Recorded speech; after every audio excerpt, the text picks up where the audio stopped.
సజ్జల రామకృష్ణారెడ్డి వైఎస్ఆర్ కాంగ్రెస్ పార్టీలో ఒక కీ రోల్‌గా, కేనేతగా గత ప్రభుత్వంలో ఉన్నారని చెప్పుకోవచ్చు.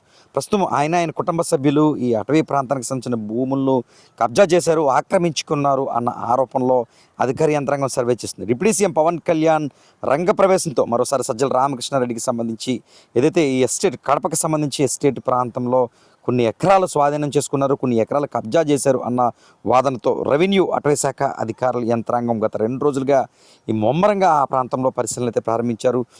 రామకృష్ణారెడ్డి ఈ ఎస్టేట్కు అధికార యంత్రాంగం అంతా చేరుకుని ప్రత్యేకంగా దర్యాప్తు ప్రారంభించారు. ఏం జరిగింది ప్రధానంగా చూసుకున్నట్లయితే కూటమి ప్రభుత్వం ఏర్పడగానే పవన్ కళ్యాణ్ ఈ సజ్జల రామకృష్ణారెడ్డికి సంబంధించి అటవీ శాఖ సంబంధించిన భూములను స్వాధీనం చేసుకున్నారు, అక్కడ ఒక ఎస్టేట్ని నిర్మించుకున్నారు, ఒక బంగ్లాలను కట్టుకుంటున్నారు అనే ఆరోపణలు అయితే మాత్రం సజ్జల రామకృష్ణారెడ్డిపై బలంగా వినిపించాయి. ఈ నేపథ్యంలో డిప్యూటీ సీఎం పవన్ కళ్యాణ్ దృష్టికి వెళ్ళగానే కూటమి ప్రభుత్వం రాగానే ఈ విషయంపై ప్రత్యేకంగా ఆయన దృష్టి పెట్టారని చెప్పుకోవచ్చు. తాజాగా మరోసారి ఎంత మొత్తంలో ఆక్రమించారు, ఇది నిజమా కాదా అన్న దానిపై పూర్తిగా అధికారులకు ఆదేశాలు జారీ చేశారు AP deputy CM Pawan Kalyan. దీంతో ఈ ఏదైతే కడప ప్రాంతానికి సంబంధించి కడప రూరల్ మండలంలో ఈ అటవీ శాఖకు సంబంధించిన భూములు ఉన్నాయో 146 ఎకరాలకు పైగా ఒక కబ్జా జరిగిందన్న ఆరోపణ ఏదైతే ఉందో అందులో ఎంత మొత్తంలో కబ్జా జరిగింది అన్న దానిపై రెవెన్యూ అధికారులు అయితే మాత్రం ఆ ప్రాంతానికి చేరుకున్నారు. ప్రధానంగా అటవీ శాఖ అధికారులు అంటే వారి పరిధిలోని ఈ భూములన్నీ ఉంటాయి కాబట్టి అటవీ శాఖ అధికారులతో పాటు రెవెన్యూ అధికారులు కూడా అక్కడికి చేరుకుని ఈ భూములను పరిశీలిస్తున్న పరిస్థితి నెలకొంది. దీంతో ప్రధానంగా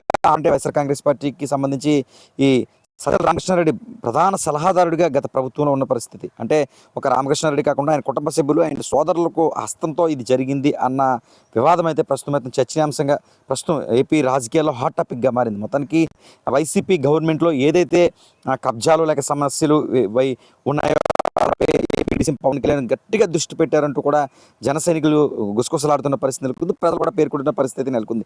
ప్రజాధనం, ప్రభుత్వ ధనం ఎక్కడైనా అధికార పార్టీ గతంలో ఏదైనా స్వాధీనం చేసుకుంటే తక్షణం వాటిని కక్కిస్తామంటూ కూడా నాడే ముఖ్యమంత్రి చంద్రబాబు నాయుడు కావచ్చు, AP deputy CM Pawan Kalyan కావచ్చు, ముఖ్యంగా మంత్రి నారా లోకేష్ కావచ్చు, అనేక ప్రకటనలు ప్రజల విషయంలో ప్రత్యేకంగా చర్చించారు. ఇలాంటి తరుణంలోనే ముఖ్యంగా వైసీపీలో ఒక కీ రోల్గా జగన్కి అత్యంత సన్నిహితుగా సజ్జల రామకృష్ణారెడ్డి ఉన్న పరిస్థితి అయితే మాత్రం నెలకొంది. అలాంటి తరుణంలో వైసీపీ గవర్నమెంట్ ఉన్న నేపథ్యంలో ఆయనకు అనుకూలంగా ఆయన సమీప ప్రాంతంలో ఏదైతే భూములు ఉన్నాయో వాటిని స్వాధీనం చేసుకున్నారు. దాదాపు 146 ఎకరాల భూములు అయితే మాత్రం స్వాధీనం చేసుకున్నారన్న ఆరోపణ నాటి నుంచి కూడా వినిపిస్తున్న పరిస్థితి నెలకొంది. అక్కడ ఒక ఎస్టేట్ని కూడా నిర్మించుకున్నారు బంగ్లా మాదిరిగా.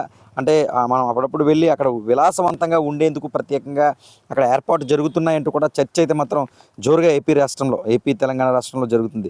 దీంతో ఎంత మేరకు ఇందులో నిజం అంటే ఇప్పటికే సర్వేలో 56 ఎకరాలు బయటపడిందన్న ఊహాగానాలు కూడా ఒక క్వశ్చన్ మార్క్గా అయితే బయటకు వస్తున్నాయి. అయితే ఇది అధికారికంగా ప్రకటన మాత్రం ఎక్కడ కూడా లేని పరిస్థితి మాత్రం అధికార యంత్రాంగం చేయలేని పరిస్థితి మాత్రం నెలకొంది. 146 ఎకరాలలో అంటే వేలాది ఎకరా అక్కడ దాదాపుగా 15,000 ఎకరాలకు పైగా అడవి అనేది విస్తరించి ఉంది. అందులో దాదాపు 146 ఎకరాలు స్వాధీనం చేసుకుని ఒక ఎస్టేట్ నిర్మించిన వాదన అయితే బలంగా వినిపిస్తుంది. ఇందులో 56 ఎకరాలు ఇప్పటికే స్వాధీనం జరిగింది అంటూ కూడా ఒక ఆరోపణ వెలువడుతుంది. ఇలాంటి తరుణంలో అధికార యంత్రాంగం గత 2 రోజులుగా పూర్తి స్థాయిలో ఆ ప్రాంతానికి చేరుకున్నారు. కడపకు సంబంధించి ఏదైతే సజ్జల రామకృష్ణారెడ్డి ఎస్టేట్ ఉందో ఆ ఎస్టేట్ ప్రాంతంలో పరిశీలన ఇరు బృందాలు అంటే రెవెన్యూ కావచ్చు, ఇటు అటవీ శాఖ బృందాలు ఇరువురుగా కూడా బృందాలు ఆ ప్రాంతానికి చేరుకుని పూర్తిగా అక్కడ స్వాధీనం జరిగిందా లేదా అన్న విషయంలో అయితే పూర్తి స్థాయిలో దృష్టి పెడుతున్నారు. ప్రస్తుతం ఏపీలో చర్చనీయాంశంగా మారింది మరోసారి AP deputy CM Pawan Kalyan పంజాతో సజ్జల రామకృష్ణారెడ్డి ఏదైతే అక్రమాలకు గురి చేస్తారో అవన్నీ కూడా బయటకు తీస్తున్నారంటూ చర్చ జరుగుతుంది. చూడాలి మరి రేపు అధికారికంగా ఎంత మేరకు సజ్జల రామకృష్ణారెడ్డి కానీ వారి బంధువులు కానీ కుటుంబ సభ్యులు కానీ నిజంగా ఆ అటవీ ప్రాంతంలో ఆక్రమించారా లేదా ఈ ఆరోపణలకే పరిమితం అవుతాయా, ఏం జరుగుతున్నది మరి కొన్ని రోజుల్లో తెలియాల్సింది.